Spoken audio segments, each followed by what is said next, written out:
Join us on our in-depth segment as we discuss the ripple effects of illegal mining on Ghana's international trade sector with the Coordinator of Sustainability and Partnerships at the Federation of Associations of Ghanaian Exporters, Kojo Boateng. Our in-depth segment is next.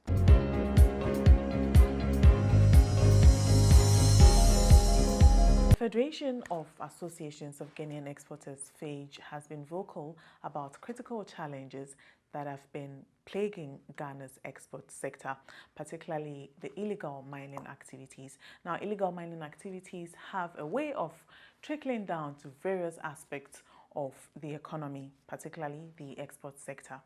On our in-depth segment this week, we'll be discussing the impact of illegal mining activities on Ghana's export sector with the Coordinator for Sustainability, Communications and Partnerships at FAGE, Kojo Boateng, to explore the specific impacts of illegal mining on Ghana's exports and potential solutions that could help mitigate these challenges.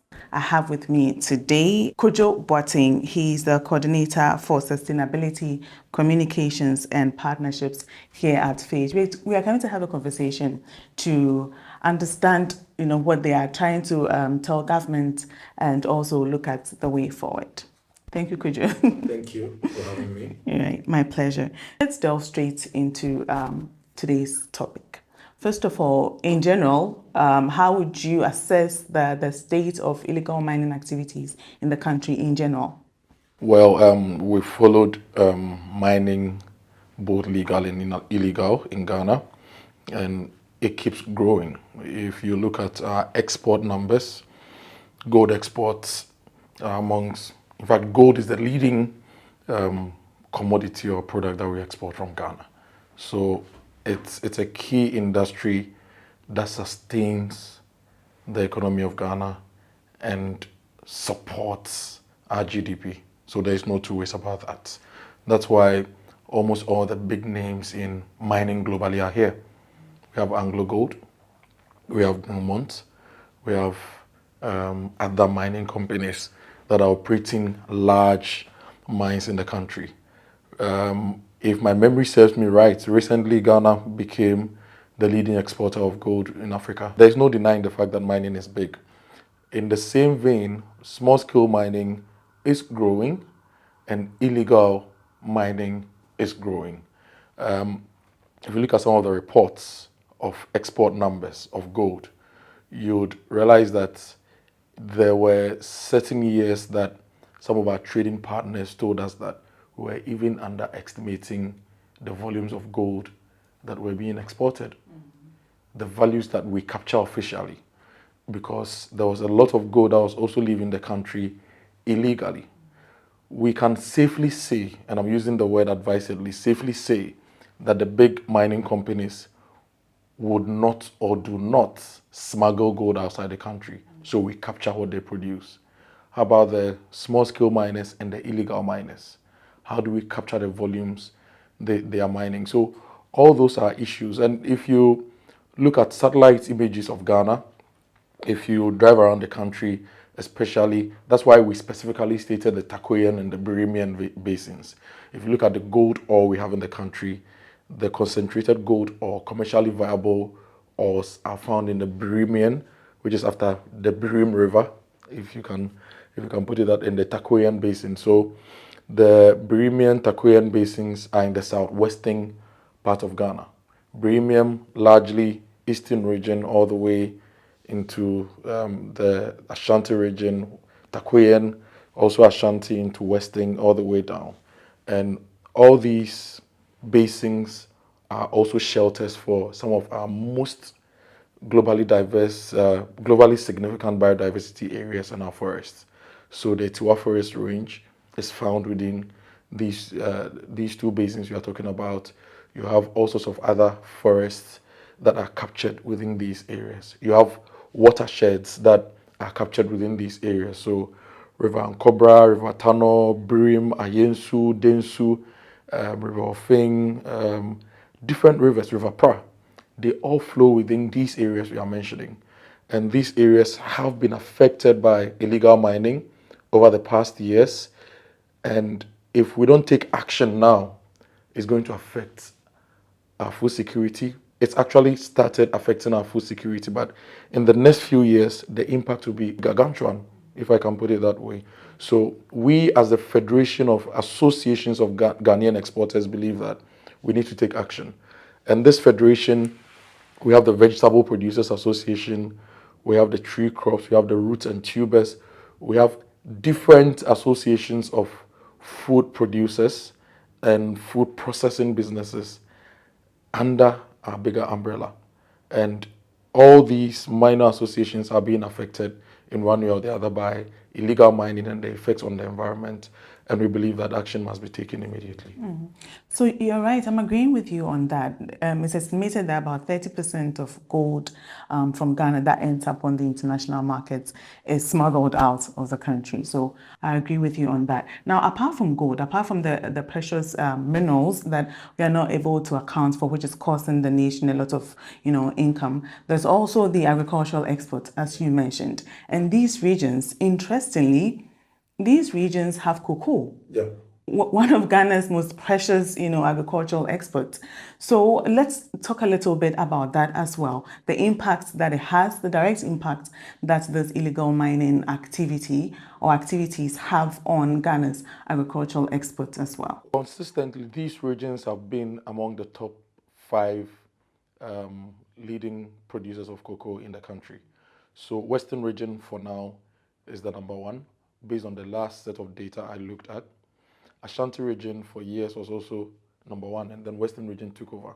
Eastern region is a key producer of cocoa, and Ashanti, Eastern, Western North, they are all within this particular area.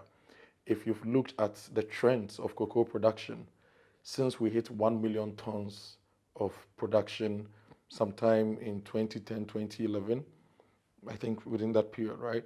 We've not hit 1 million tons of production. We used to be the leading producer of cocoa in the world. Now the Ivory Coast is the leading producer of cocoa in the world. It would interest you to know that Ivory Coast's production of cocoa is about twice what we produce, if you look at the data. Even the cashew they produce is more than the cocoa we produce. We're now doing 500,000, 600,000 metric tons of cocoa. They are doing over 700,000 metric tons of cashew. And cocoa is a renewable resource that, if we protected and managed very well, could give us money every year consistently and with a reduced impact on the environment. But activities of miners, small scale, illegal small scale miners, and to some extent, previously some of the large scale miners have affected our cocoa production. Aside that, we've also had very aged trees that are being replaced now by cocoa board, and some issues within the cocoa industry. But small scale mining has been one of the key things. There are members of this association who have reported several times as to how their lands have been taken over by miners. You'll be there before you know we have excavators and bulldozers on your concession, and they are clearing.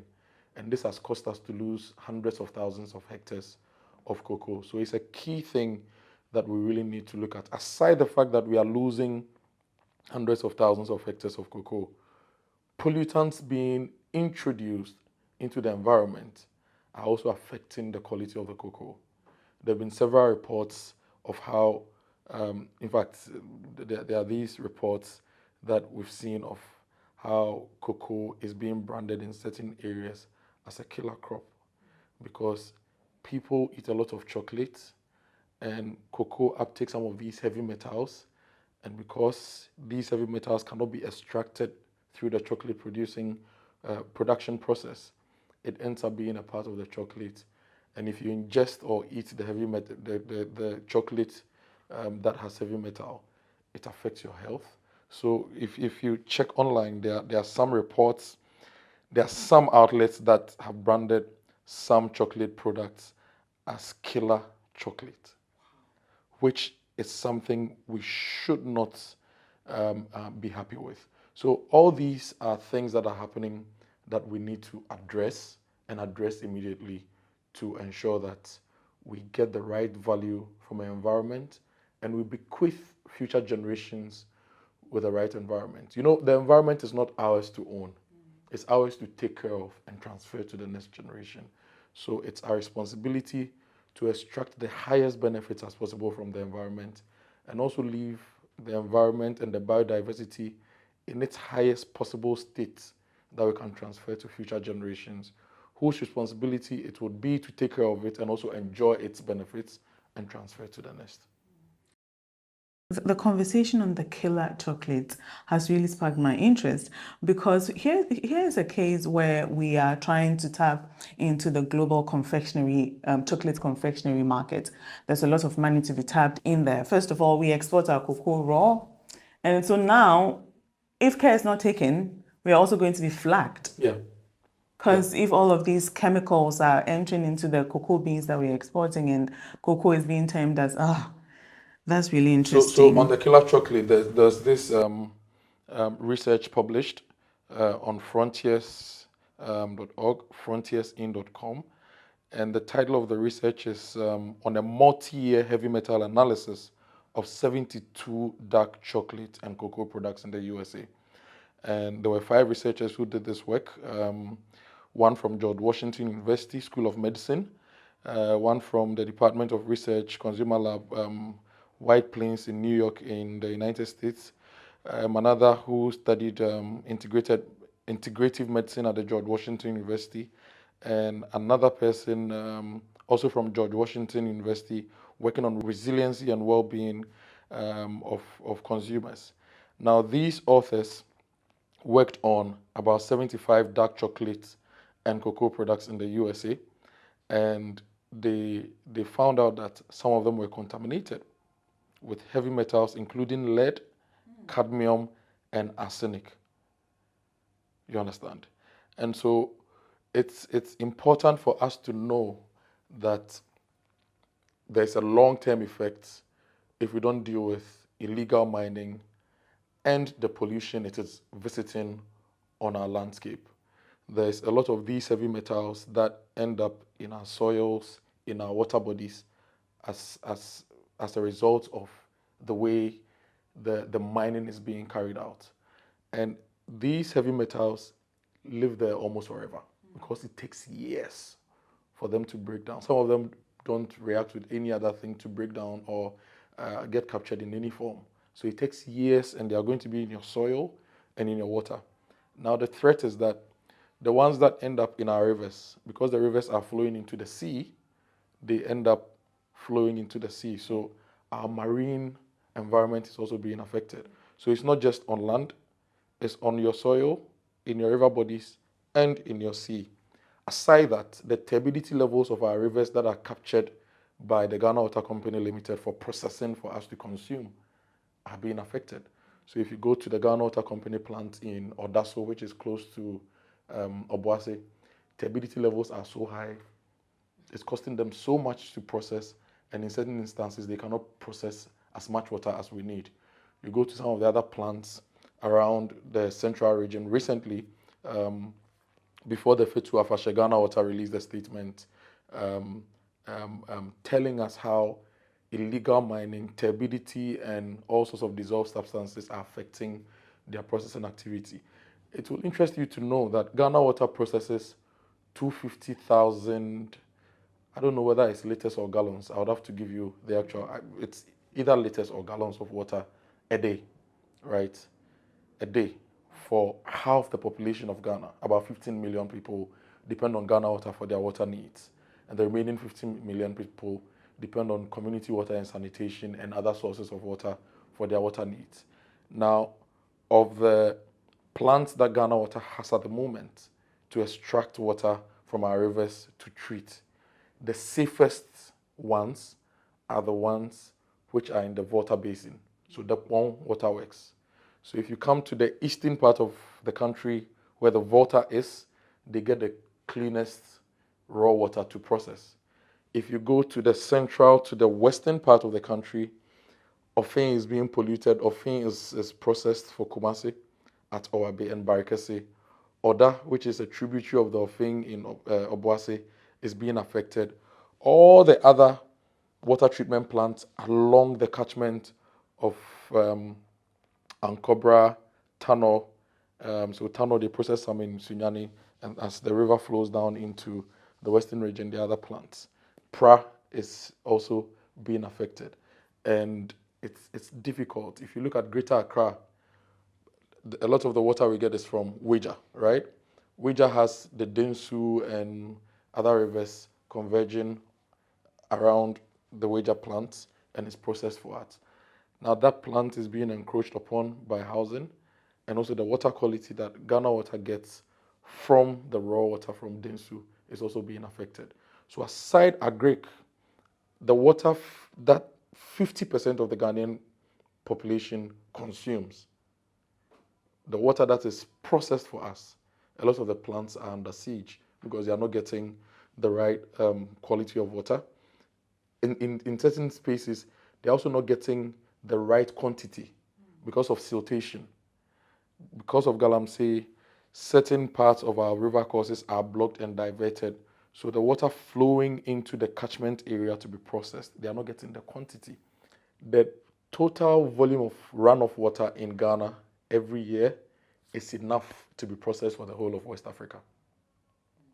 It's about, I think, 54 billion cubic meters of water every year. The rainwater, water through our streams, our rivers, that is the volume of water that God or nature gives us every year. And of this volume, we process less than 1% through Ghana Water to process for us to drink. So we should not have water issues. Sometimes some of the researchers are predicting that by 2030 we'll be importing water. It's not because we don't have enough water. It is because we have enough water, but we are not protecting our water resources very well to ensure that we process enough for us to drink. We only use less than 1% of the total runoff water that we capture within the boundaries of Ghana every year. We only process less than 1% of that through Ghana Water for us to drink. Yet, Ghana Water is struggling to get the volumes and the quantities and the quality to process for us to drink. Think about it.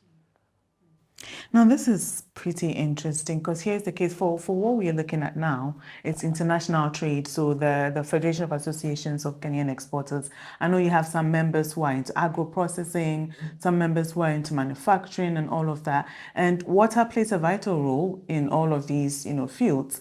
And already we are not processing enough water, right?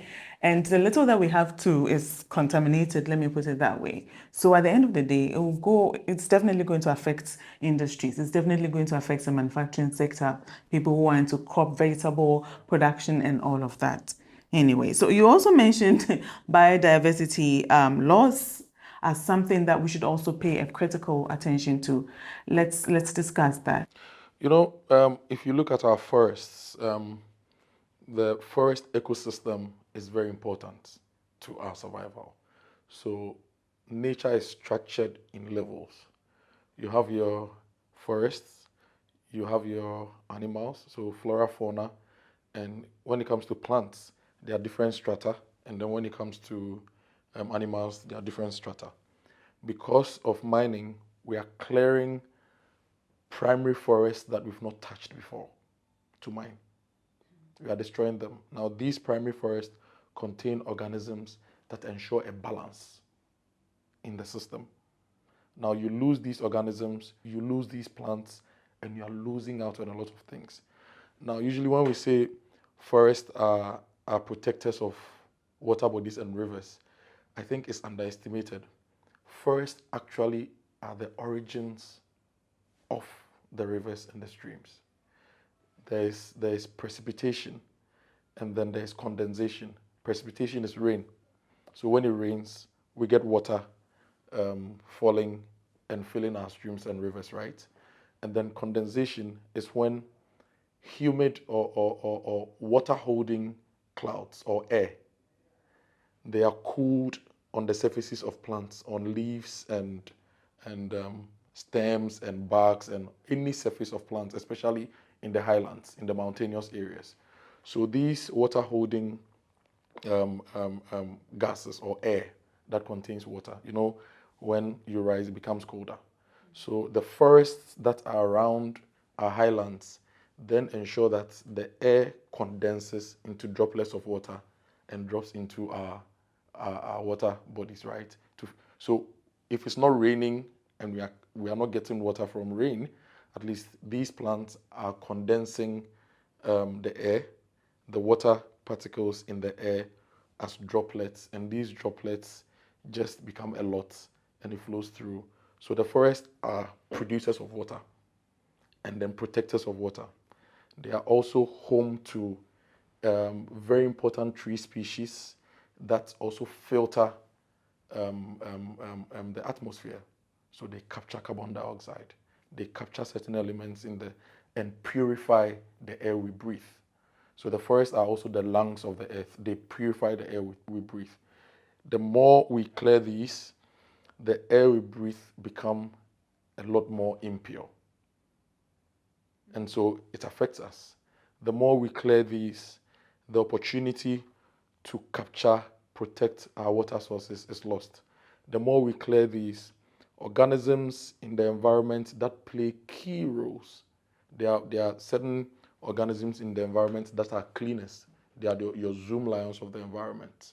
You don't see them, but they are working. We are losing out on all these things. And if we don't protect these, even future sources of some of the medicinal plants that we need will be lost. So it's a lot of things in one. It's our whole livelihood now and tomorrow that depends on these things. The other thing is also to do with our timber species.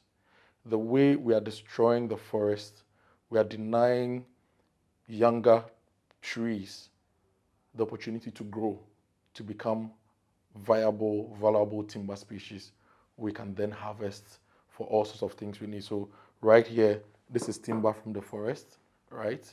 All the furniture you see, timber, we are losing that.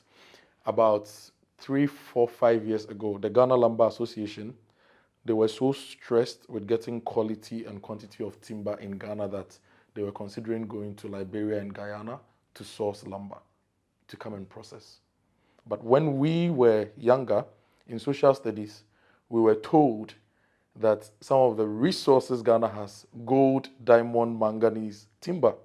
But the Ghana Lumber Association at a point was stressed because they were not getting enough timber and the quality of the timber was also not as good.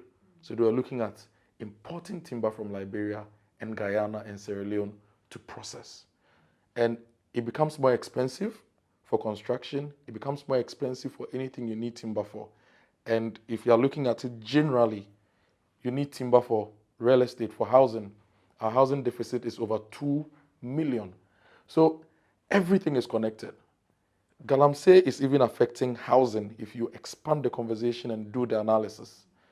And so we really need to do the work and fight illegal mining, bring sanity into the system, protect the environment, and keep the cycle of continuous resource generation and resource use going. The ripple effects. I mean, I'm listening to you keenly, and it's a bit annoying, honestly, because these are things that you would think that we should take seriously. But anyway, we made some recommendations that government should pay critical attention to. Let's go over these recommendations and delve deeper into. Okay, our first recommendation is an immediate cessation of all forms of small-scale mining activities across the country. The reason is that there are people who have licenses to mine small scale, but they are not doing the right thing. There is evidence from a lot of the reports by the media and people researching small scale mining that people take licenses and you find them in restricted forest zones mining. So you've been given the permission to do the right thing, but you're doing it in a wrong way. And that is, they are all over the place. So it's not just those without licenses, even those with licenses who are legal are mining illegally in certain spaces. So they must all be stopped. Once we stop them, we analyze the situation, we do geo-mapping of the areas. And then we can also do geo-tracking and all sorts of means to ensure we keep these people in the right space. Then maybe those legally licensed to do this, we can put them out there. So we feel that all forms of small-scale mining must be put to a stop immediately. If you just tuned in, you're watching International Trade Figures, and we are having a conversation with Kojo Boateng from FAGE. Today, we are talking about the illegal mining activities and the ripple effect that it has on various sectors of Ghana's economy. We'll be back shortly.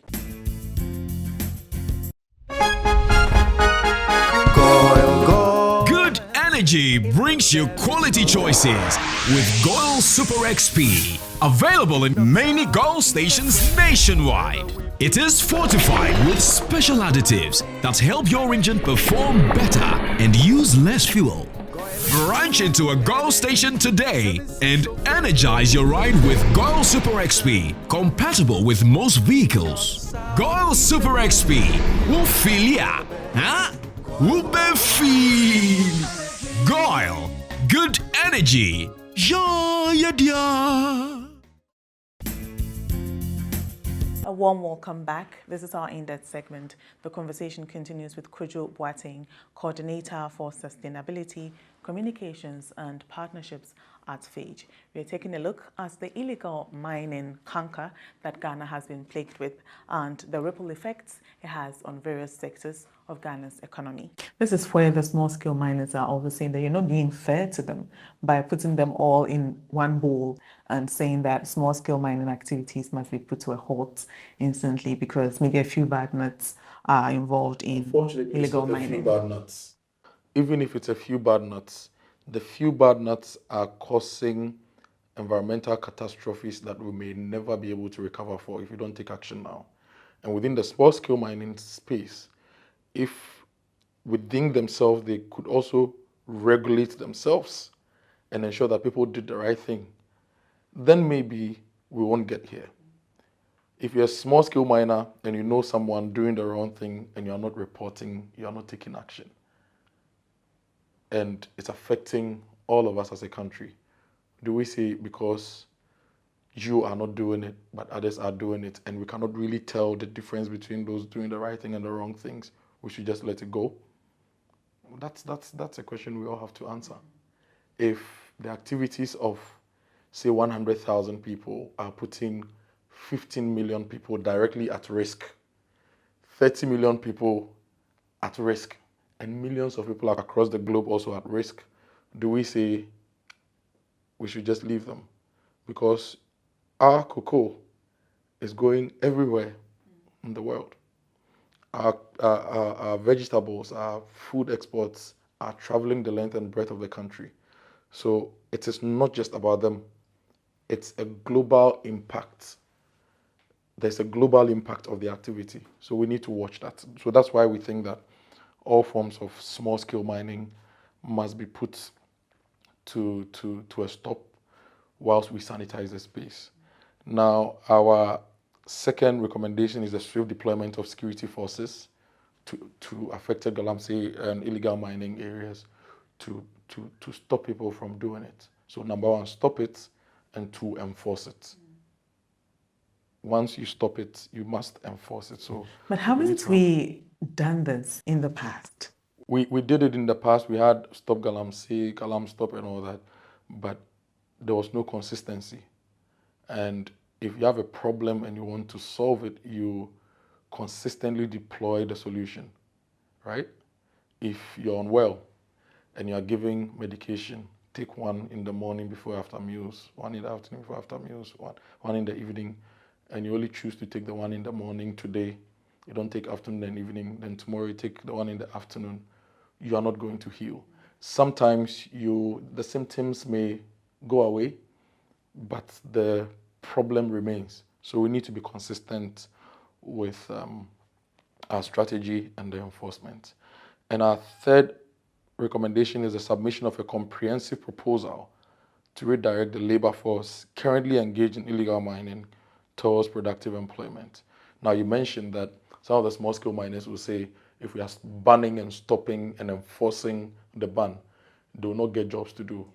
But there are thousands and millions of avenues for us to create sustainable jobs for our youth. Agric presents such an opportunity. We import about 200, 300, 400 million dollars of rice into the country every year, all right? That is value we've created for other economies and jobs we've created for other economies. If we invested in large-scale irrigation, and you see, the places with Galamsey, they have a lot of water that is being polluted. If we invested in irrigation and large-scale farmlands, we could deploy a lot of these youth to go and work in those spaces.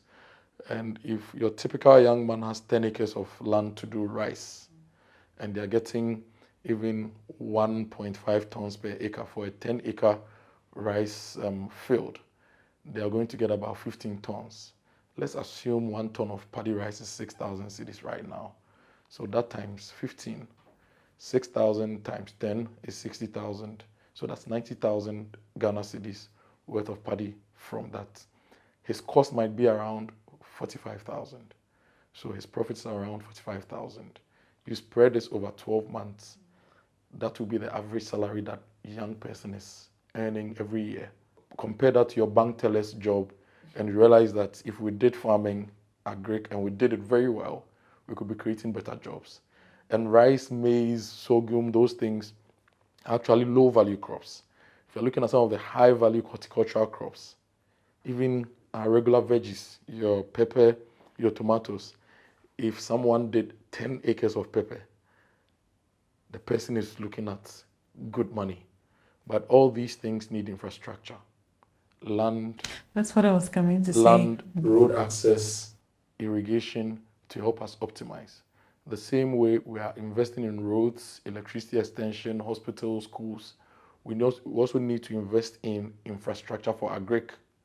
So let's have a comprehensive proposal from all political parties and all governments on how we can create sustainable jobs from agric and undertake serious public education and sensitization of the youth for them to know the opportunities in agric, and set up offices in every district office where people can go for free consulting on agric. So your district agric office should be set up such that they are given free consulting on agric. Ghana Enterprises Agency, all these agencies should have desks that give people free consulting and free technical advice to help them set up. So once the government is working on providing the infrastructure to de-risk agric, we push the youth in. You'd realize that if we did that and we are producing enough rice, we'll wipe off $300 million every year from our import bill. If you're producing enough tomatoes, we are wiping off another, say, $300 million from our import bill. If you are producing enough poultry, you are wiping off another $300 million from our import bill. If you are producing enough, say, cotton, and we have the ginaries here to process the cotton, then your ATL, Printex, and all these companies are getting raw material to make the beautiful outfit you are wearing. And in the fashion space, you are wiping about $200 million from your import bill. If you do this consistently, add animal husbandry, we have enough cattle, goats, and stuff, you are shaving off another $100 million.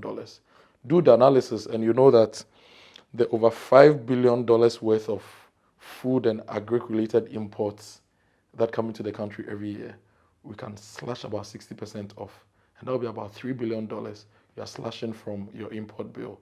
$3 billion worth of possible jobs and revenue and growth in your own economy every year. And this is huge. It's actually very huge. So that's how we see it at FAGE, that if we invested in the right infrastructure, the right support systems, we could be the leading foreign exchange earners for the country. And we could also have a lot of import substitution that create, because if you eat jollof and the rice is imported, it means you've created a job for somebody in Vietnam. But if it's here, you're creating jobs here and you're putting money in the pockets of people. So that's how we expect the various political parties to act and the various governments to act. Comprehensive strategies to make agribusiness the actual backbone of the economy. It is renewable, it is sustainable, it is measurable, it is not harmful to the environment, and it is valuable to our GDP. So let's do that. Now the next one is the immediate funding for renewable natural resource researchers and scientists to execute bioremediation strategies, right? Now, bioremediation, phytoremediation, I told you that God created Earth such that at every point there are workers that have functions to ensure sanity. So bioremediation and phytoremediation is where you use organisms, plants and animals, and in this case in animals we are talking about fungi, bacteria and all that, to break down harmful substances within the environment. And we know that there are very good scientists at our universities who can use this scientific approach to clean the environment of a lot of the heavy metals. There are some plants, tree species, bacteria and microorganisms that can break down these heavy metals into less harmful substances in the environment. There are plants that can absorb them from the environment into their structure. And once we are able to absorb these, clean them out of the environment, we ensure that they don't end up in our food chain to affect us. Now, if you look at some of the regulations globally on food imports, there are acceptable limits of all sorts of substances in food. And over the years, we faced bans in Europe, phytosanitary issues with our vegetables.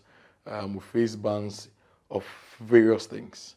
There are new regulations, for example, the EUDR regulation that says that if you are producing any food from going forward, if it's identified that you are clearing forests to produce food, you will not be able to export that food into the environment. Now, with bioremediation, phytoremediation, what we have destroyed, we can restore. Aside restoring what we've destroyed, we can also remove the harmful substances from the environment. And usually when we talk about some of these strategies, we do not involve our academia, who have learned so much and have a lot of knowledge. So let's use this as an opportunity to bring academia in. Let's fund them to go out there to clean the environment. Once they clean the environment, we have a restored environment we can use for food production. We have a restored environment that can sequester a lot of carbon. And you know, carbon sequestration, if you look at the global carbon market, is growing. Phage has been receiving calls and emails and proposals from companies that buy carbon credits. That do we have data on our members and their carbon sequestration, carbon capture, and whatever related to them having enough carbon credit they can buy. And with time, you realize that carbon credits will also be a major foreign exchange earner for the country. We know Forestry Commission, the Red Plus project, and a few other projects are working on monetizing this. This is a chance for Ghana to also speed up, use our research scientists to take advantage of this space to also get a lot more return. So that. Kujo, I'll ask a question on that. Carbon credit aside, how can we also leverage, international partnerships for funding to be able to tackle this? There are institutions like World Food Program, for example, which recently is looking at. They have a project. It's got quite a long name, but it's basically in this climate smart agri space. So I know they are developing a new project for that with some funding that they are going to put into the country. But it's up to us to position ourselves well to be able to attract this funding. There are a lot of funds across the globe that are looking at investing in these areas. So we need to take action now and position ourselves as the center of climate smart business globally. Ghana used to be the gateway to Africa, and then we branded ourselves the center of the world. We didn't put enough energy in pushing that. Ecuador, which sits directly on the equator, but not too close to the Greenwich Meridian, is now marketing itself as the center of the world. And they're making a lot of money from tourism. So maybe this is an opportunity for us to position ourselves as the center of climate smart production. SDG 12, responsible consumption. Let's position ourselves as the center of responsible consumption and production for the world. And maybe we can attract some of this funding and get the returns and the rewards for our economy. So we'll go to point number 5. Point number 5, Phage believes that all individuals whose negligence has contributed to the environmental devastation we are witnessing should be prosecuted. From those at the Minerals Commission giving out licenses and not monitoring, from those at the local assembly level, even chiefs who are giving out lands without the knowledge of regulators. Everybody, politicians who are involved. The thing with Ghana is that if we decide to do something, we actually are able to do it. So let's decide to do this. Let's decide to punish the people. So could you, on prosecution, what has been done in the past? How have they handled that? Or they just find them and that's it? We've all read the stories in the media of 200 people arrested from Galamsey sites, 300 people are arrested from Galamsey sites, 900 people arrested, 2 Chinese deported and all that. But we still see Galamsey ongoing, right?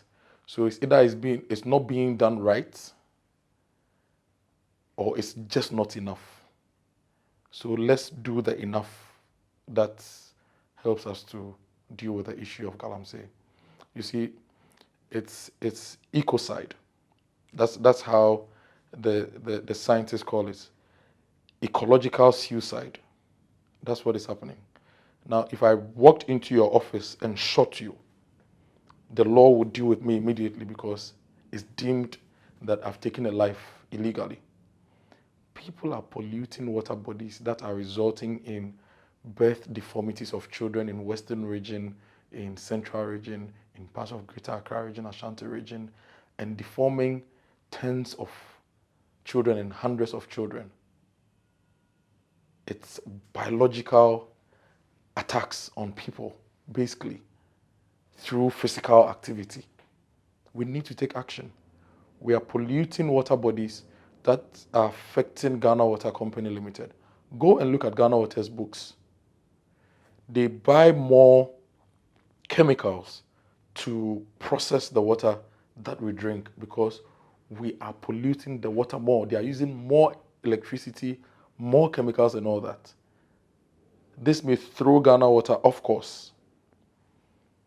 And the threat of having trace elements in the water we drink, in killing you, or deforming your organs, in killing me, or even, and you see, for us, our organ systems are developed, right? So we are okay.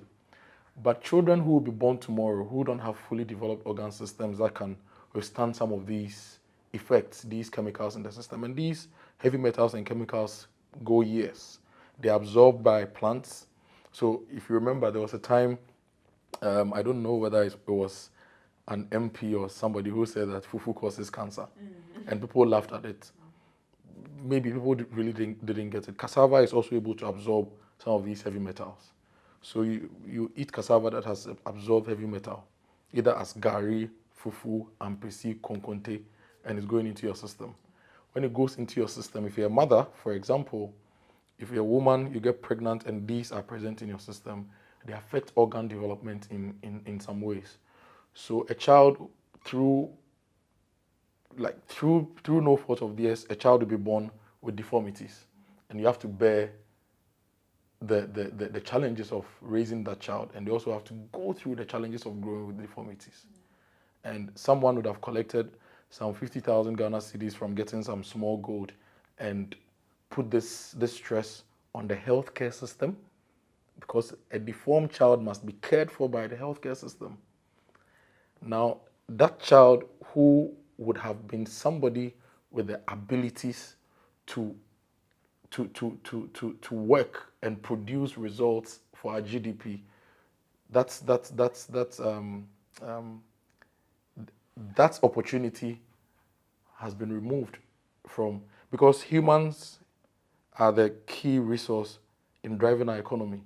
So if you're putting humans who have health challenges in the system, you are putting health challenges on the economy. So all these things are linked. So we feel that people must be prosecuted. Talking about that means that our future human resource is also under threat. Yes, we've spoken to healthcare professionals and we've read reports in the media of the effects of galamsey on human health.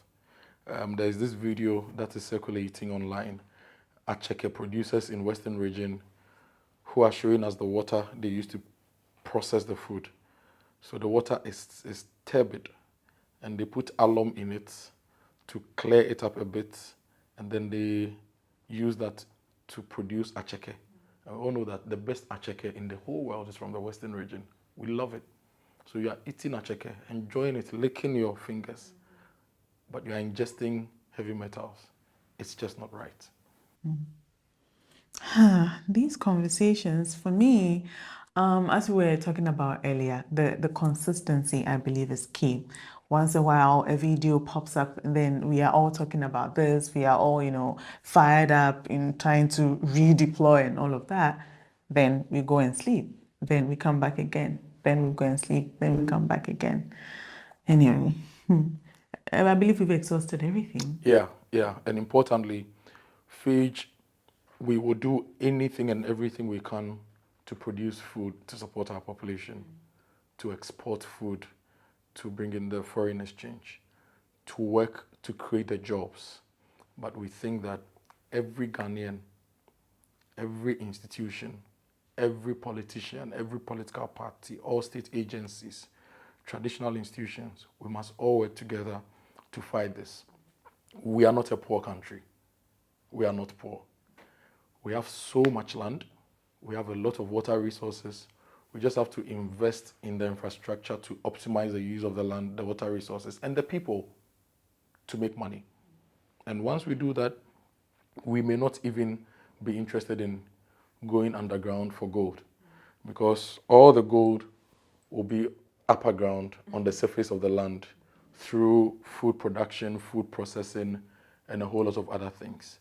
So let's work together to fight this, to correct the wrongs, and to set in motion a plan and a strategy that restores the environment, opens up our economy to sustainable production, and absorb all these unemployed people who feel that the lowest hanging fruit for them is illegal mining, when actually the lowest hanging fruit for them is agriculture, processing, and related industries, if we put the infrastructure in place.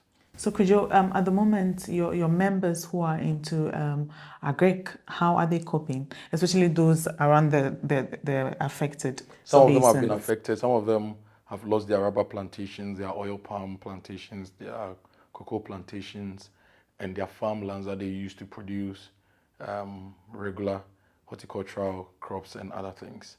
And it means that they've lost investments, they've lost their livelihoods. That's why we stated in the statement that a lot of people are losing their livelihoods. If you destroy my farm today, it means that what I depend on consistently for annual revenue, I'm not getting. My income source is gone. And your typical farmer is engaging farm hands, engaging mechanization. Okay, so if I want to say plants, let's say even maize, right? You need to prepare the land, either by using people to weed or using tractors. Whichever way you are doing it, you have people involved. You are planting, you have people involved. You are harvesting, you have people involved. You are processing, you have people involved. Importantly, the eating, you have people involved.